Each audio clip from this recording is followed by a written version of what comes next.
Anda telah mengunduh podcast yang dipaparkan oleh Pendeta Dr. Erastus Sabdono ini dari truth.id/voice. Selamat mendengarkan podcast ini. 13 Februari 2022. Dipandang hina. Orang yang tidak tulus pada akhirnya akan dipandang hina. Mazmur 73 ayat 20. Dipandang hina oleh manusia tidak masalah. Tapi jangan sampai kita dipandang hina oleh Allah. Karena itu kekal. Dipandang hina oleh manusia hanya sementara waktu. Tapi kalau dipandang hina oleh Allah, itu kekal. Kita harus mempersoalkan hal ini. Kira-kira kita itu dipandang Tuhan hina atau tidak? Berapa nilainya? Dan itu adalah hal yang darurat, penting, dan mungkin satu-satunya. Salah satu penyakit jiwa manusia pada umumnya adalah mau dipandang orang lebih, merasa butuh penghargaan. Adalah tidak salah jika kita berharga di mata manusia. Tetapi semua keberhargaan itu harus kita persembahkan untuk kepentingan pekerjaannya, bukan untuk kepuasan diri semata. Maka, proses untuk menghancurkan karakter buruk ini luar biasa. Prosesnya sangat berat.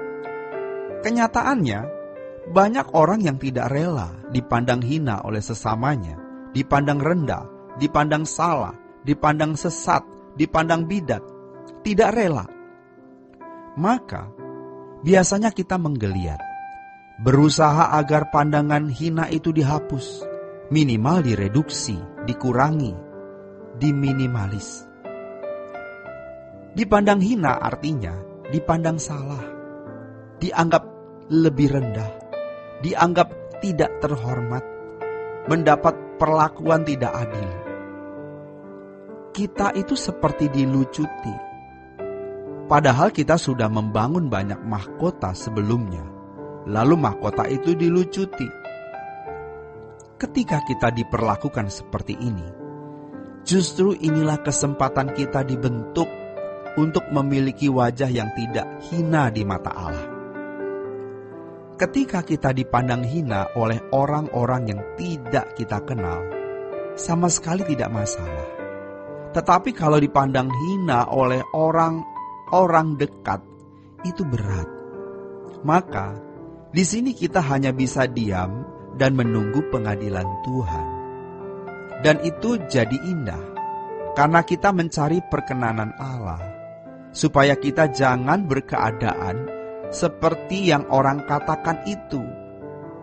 Dibutuhkan kesabaran dan ketenangan menghadapi keadaan seperti ini. Dan kita harus berani menganggap ini sebagai berkat kekal. Kalau tidak mengalami ini, kita mungkin tidak bertobat atau masih sombong. Kalau tidak mengalami ini, kita merasa diri lebih dari orang lain. Jadi, bersyukur kita yang dibuat terkapar oleh Tuhan lewat masalah apapun.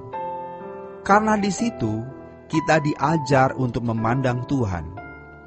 Ketika kita berada di lembah kekelaman, lalu kita meratap begitu rupa, tidak ada jalan keluar manapun, di situ baru suatu hubungan adikodrati dengan Allah yang nanti akhirnya kita bisa berkata, "Yang kuingini engkau saja."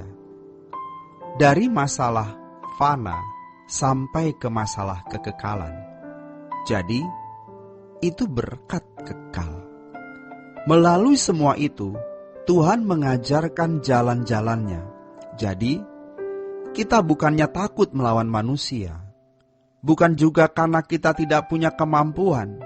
Kita bisa balas, tapi tidak membalas. Itu indah sekali. Kita tidak menjadi manja, kolokan. Kita manja di hadapan Tuhan saja, jangan manja di hadapan manusia. Allah itu hidup. Pasti kita dibela Tuhan. Makanya kita belajar Alkitab mengerti apa isi Alkitab dan menghidupinya. Hanya itu andalan kita, tidak ada yang lain. Kita memilih menjadi orang tulus.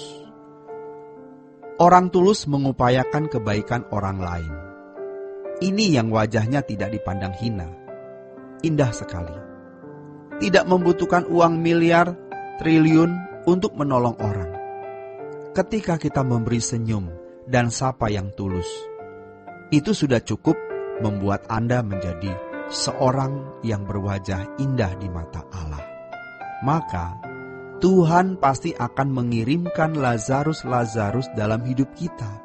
Jadi, orang-orang tulus itu pasti istimewa di mata Allah. Jangan mengupayakan kejahatan orang lain. Jangan ikut-ikutan mengata-ngatai orang lain, apalagi memfitnah orang lain.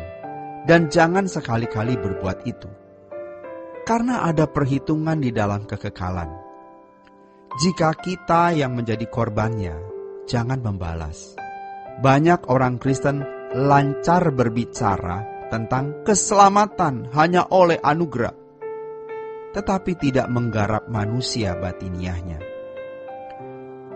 Tidak pernah menjadi orang yang tulus. Mari kita memilih menjadi orang tulus, agar kita tidak dipandang hina olehnya. Kita diajar Tuhan, apa yang kamu suka orang perbuat padamu, lakukan. Ini aktif, bukan apa yang kamu tidak suka buat untuk orang lain, jangan kamu lakukan. Ini masih defensif, masih pasif.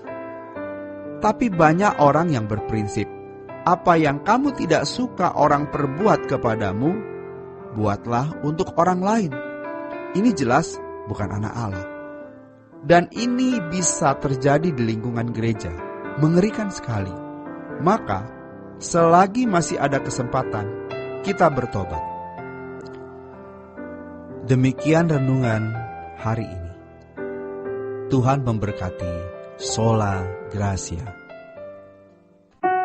Untuk berlangganan renungan harian dalam bentuk cetak, silakan hubungi Truth Literatur di nomor telepon 0878 7870 7000.